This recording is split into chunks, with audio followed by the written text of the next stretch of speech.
30년 동안 쌓아온 우정이 단 한 끼 식사 앞에서 끝나버릴 줄은 몰랐습니다. 여러분, 안녕하세요. 제가 30년 넘게 가까이 지낸 친구와 인연을 끊은 이유 궁금하시죠? 너무 사소해서 말하기도 민망한데요. 바로 10,000원짜리 국밥 한 그릇 때문이었습니다. 맞습니다. 저도 그땐 몰랐습니다. 하지만 30년 우정이 무너지는 게 얼마나 순식간인지를 그날 저는 뼈저리게 느꼈습니다. 최근 한 조사에 따르면 성인 10명 중 7명 이상이 밥값 문제로 친구와 갈등을 겪은 적 있다 라고 답했습니다. 더 놀라운 건 그중 절반 가까이는 연락을 끊거나 관계가 멀어졌다고 했다는 겁니다. 그리고 심리학자들은 말합니다. 밥값 계산은 단순한 돈의 문제가 아니라 그 사람이 날 어떻게 대하고 있는지 보여주는 감정의 거울이라고요. 여러분은 어떤 경험이 있으셨나요? 친구와의 오랜 인연이 밥값 앞에서 어긋났던 기억 혹시 한 번쯤 있으시지 않나요? 오늘은 밥값 문제에서 드러나는 4가지 인간 유형, 그리고 그 중에서도 특히 조심해야 할 최악의 유형까지 함께 살펴보겠습니다.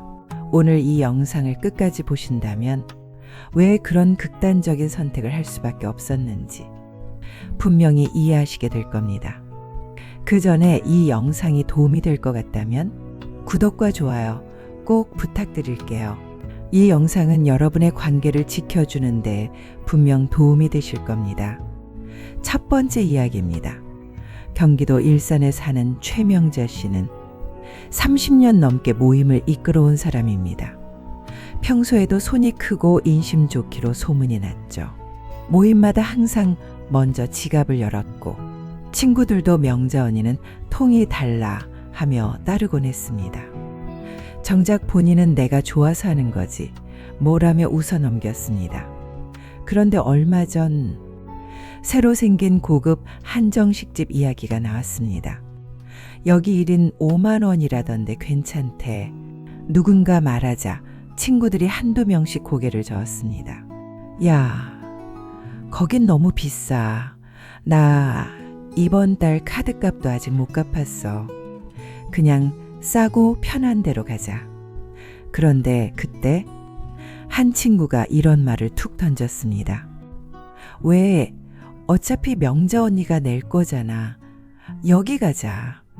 그 말 한마디에 명자 씨는 웃지도 못하고 고개를 숙인 채 자리만 정리했습니다. 그 순간 깨달았다고 합니다. 아, 내가 낸 밥값은 기억도 안 남고 당연한 거였구나. 한 번이라도 고맙다는 말을 들은 적 있었나? 돈이 아까운 게 아니라 그동안의 진심이 가볍게 취급됐다는 게 속상했다고 합니다. 심리학에서는 이런 현상을 정서적 둔감화라고 부릅니다. 처음엔 호의였지만 반복되면 그 호의가 의무가 되고 나중에는 권리로 착각된다는 겁니다. 이렇게 기대만 커지는 관계에서 한 사람만 계속해서 지갑을 여는 구조는 결국 함께 있는 시간이 점점 부담스럽고 피하고 싶은 약속이 되어버립니다. 그렇다면 어떻게 해야 할까요? 첫째, 처음부터 원칙을 세우는 것이 중요합니다. 우리 나이도 있고 각자 사정도 다르니 앞으로는 더치페이 하자. 한 번만 용기 내면 관계는 훨씬 건강해집니다.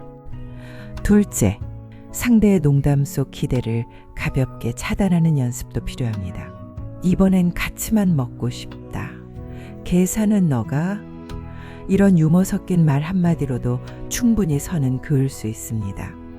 셋째, 한 번이라도 당연하다는 기색을 보이는 사람에겐 다시 관계를 돌아볼 필요가 있습니다. 고마움이 사라진 관계는 어느 순간부터 나를 지치게 만듭니다. 최명자 씨는 이후로 달라졌습니다. 이번엔 내가 사는 거야? 이런 말에는 미소 지으며 말했답니다. 요즘엔 다 각자 내잖아. 우리도 그러자. 그날 이후 명자 씨는 더 이상 속상하지 않았다고 합니다. 그 사람들의 본심을 정확히 알게 됐으니까요. 두 번째 이야기입니다. 서울 강서구에 사는 박철우 씨는 주변에서 정확한 사람, 계산 확실한 사람으로 통했습니다. 밥을 먹어도 카페를 가도 늘 본인 몫만 딱 계산했습니다. 난 김치찌개 먹었으니까 9,000원 낼게. 너는 제육덮밥 먹었지? 11,000원 줘. 그는 그렇게 한 채의 오차도 없이 계산기를 두드렸고 친구들도 처음엔 철우는 진짜 깔끔해서 좋다라고 했습니다. 하지만 그 깔끔함은 시간이 지날수록 사람들의 감정을 피곤하게 만들기 시작했습니다. 회식 자리에서도 비슷했습니다. 나는 술 안 마셨으니까 콜라값만 낼게. 나는 고기 2점밖에 안 먹었어. 그런 식으로 빠져나갈 구석을 항상 만들었고 다른 사람들은 점점 말을 줄이기 시작했죠.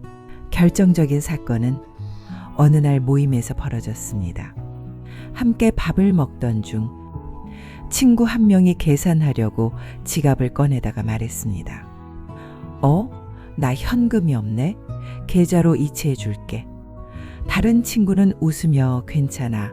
내가 낼게 하며 넘어가려 했는데 철우 씨가 이렇게 말한 겁니다. 그럼 너 지금 이체해. 정확히 11,500원이야. 수수료 빠지지 않게 보내. 분위기가 싸해졌습니다. 친구는 당황했고 옆에 있던 사람들도 서로 눈치를 보기 시작했죠. 그날 이후로 철우랑 밥 먹기 좀 피곤하다는 말이 친구들 입에서 자연스럽게 나왔습니다. 며칠 뒤 다른 친구가 조심스럽게 철우 씨에게 말했습니다. 가끔은 계산보다 사람이 먼저야. 한 번쯤은 그냥 괜찮다 해도 되지 않겠어? 철우 씨는 아무 말도 하지 않았지만 그 이후 그 모임에 더는 모습을 보이지 않았습니다. 심리학자 애덤 그랜트는 사람을 3가지 유형으로 나눈다고 합니다. 기버, 베푸는 사람, 매처, 주고받는 균형을 중시하는 사람, 테이커, 받기만 하는 사람. 철우 씨는 매처처럼 보였지만 사실은 테이커의 모습에 가까웠습니다. 자신은 손해 안 보려는 마음이 컸고 그 정확함은 결국 사람들을 밀어냈습니다. 그렇다면 이런 성향은 어떻게 바뀔 수 있을까요? 첫째, 작은 차이는 그냥 넘기는 여유가 필요합니다. 1,000원, 2,000원 차이로 관계가 어긋나는 건 어리석은 일이죠.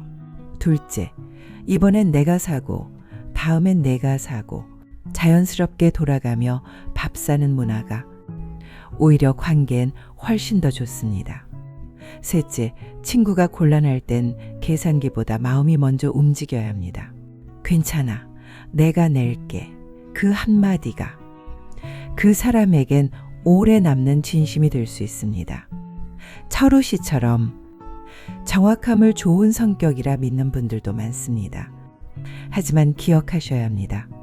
정확한 사람보다 편안한 사람이 곁에 오래 남습니다. 세 번째 이야기입니다. 25년 지기 친구 박미선 씨는 함께 모임을 할 때마다 미묘한 긴장감을 느꼈습니다. 특히 누가 계산할지, 어떤 순서로 돈이 오갈지를 두고 항상 어떤 서열 같은 분위기가 생기곤 했죠. 밥을 살 땐 아무 말 없이 당연하게 계산하던 친구가 다음번 만남에선 슬쩍 이런 말을 꺼냅니다. 그날은 내가 샀잖아. 오늘은 너희가 알아서 해야 하는 거 아니야?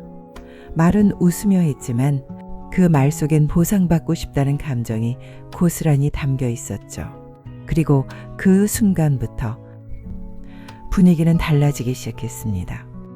미선 씨는 말합니다. 밥 한 번 샀을 뿐인데 마치 내가 진 빚을 당연히 갚아야 하는 것처럼 느껴졌어요. 그 뒤로 그녀는 친구와 함께 밥 먹는 게 편하지 않게 됐습니다. 언제 또 계산 이야기를 꺼낼지, 어떤 방식으로 관계를 조종하려 들지는 않을지 조심스러워졌다고 하죠. 심리학자들은 이런 행동을 상호성 조작이라고 부릅니다. 겉으로는 배려처럼 보이지만 사실은 자신의 우위와 영향력을 돈으로 드러내는 방식이죠. 이런 사람들과 함께 있으면 식사 한 끼조차 마음 편히 즐기기 어려워집니다. 상대가 언제 또 지난번엔 내가 샀잖아라는 말을 꺼낼지 모른다는 보이지 않는 압박감 때문이죠. 결국 미선 씨는 그 친구와의 모임을 점점 피하게 되었고 어느 순간부터 연락도 줄어들게 되었다고 합니다. 돈을 계산하면서 생긴 작은 균열이 결국 사람 사이의 거리까지 만들어버린 겁니다. 이제는 밥을 누가 샀는지가 아니라 밥을 먹는 자리가 편안한지가 더 중요하지 않을까요? 네 번째 이야기입니다. 이영자 씨는 평생을 함께 알고 지낸 친구와 어느 날 인연을 끊기로 마음먹었습니다. 그 누구에게도 이유를 설명하지 않았지만 그녀 마음속에는 오랫동안 담아두었던 한순간의 서운함이 깊이 남아 있었습니다. 그 친구가 크게 아파 입원했을 때 이영자 씨는 바쁜 일상을 잠시 멈추고 매일 병실을 찾았습니다. 직접 만든 반찬을 싸가기도 했고 심지어 퇴근 후 밤늦게까지 곁을 지켜준 적도 있었죠. 친구의 가족들이 놀랄 정도로 그녀는 자신의 시간과 정성을 아끼지 않았습니다. 하지만 몇 년이 흐르고 이번에는 이영자 씨가 병원에 입원하게 되었습니다. 수술도 앞두고 있었고 심적으로 불안한 상태였죠. 그 친구에게 조심스럽게 문자를 보냈습니다. 나 입원했어. 아마 수술 들어갈지도 몰라. 그녀는 위로의 한마디 아니면 그냥 괜찮아? 라는 말이라도 듣고 싶었습니다. 그런데 돌아온 대답은 단 한 줄이었습니다. 어우, 바빠서 못 갈 것 같아. 어차피 뭐 병실에 가도 할 말 없잖아. 나중에 퇴원하면 밥이나 한번 같이 먹자. 그 순간 이영자 씨는 자신이 어떤 존재였는지를 깨달았다고 했습니다. 내가 했던 마음들은 그 사람에게 단지 하나의 사건이었구나. 그 마음이 들자 그동안 쌓였던 자잘한 서운함들이 홍수처럼 밀려왔습니다. 심리학자들은 이런 관계를 정서적 비대칭 관계라고 설명합니다. 한쪽은 진심을 주며 관계를 쌓고 있지만 다른 한쪽은 그 진심을 거래나 의무처럼 느낀다는 겁니다. 이때 생기는 감정의 불균형은 결국 관계를 피로하게 만들고 기억이 상처로 남게 되죠. 이영자 씨는 그날 이후 그 친구에게 먼저 연락하지 않았습니다. 초대가 와도 가지 않았고 안부 인사도 그저 짧게 넘겼습니다. 그리고 그렇게 평생의 우정은 점점 멀어졌습니다. 우정이든 가족이든 관계는 서로 기억해주는 온도에서 유지됩니다. 받기만 하는 사람은 그 온도를 가늠하지 못합니다. 그리고 어느 순간 그 따뜻했던 관계가 차갑게 식어버린 이유를 끝내 알지 못합니다. 여러분은 어떤가요? 혹시 지금 떠오르는 사람이 있다면 그 관계에서 여러분은 지나치게 주는 사람이 아니었는지 한번 돌아보셔야 할지도 모릅니다. 우정은 결국 얼마나 오래 지냈느냐보다 서로를 어떻게 대했느냐가 더 중요합니다. 30년을 함께한 사이여도 그 안에 배려가 없고 당연함만 쌓이면 그 관계는 어느 날 아무렇지 않게 무너져 버립니다. 사소한 밥값, 작은 표현 하나가 그 사람의 진심을 보여주는 순간이 되기도 하니까요. 이 영상을 보신 여러분께 꼭 드리고 싶은 말이 있습니다. 혹시 지금 떠오르는 사람이 있다면 내가 그 사람에게만 일방적으로 주고 있지는 않았는지, 아니면 반대로 그 사람에게 받기만 하고 있진 않았는지 잠시 돌아보셨으면 좋겠습니다. 관계는 거창한 말보다 작은 행동에서 무너지고 작은 배려에서 다시 살아납니다.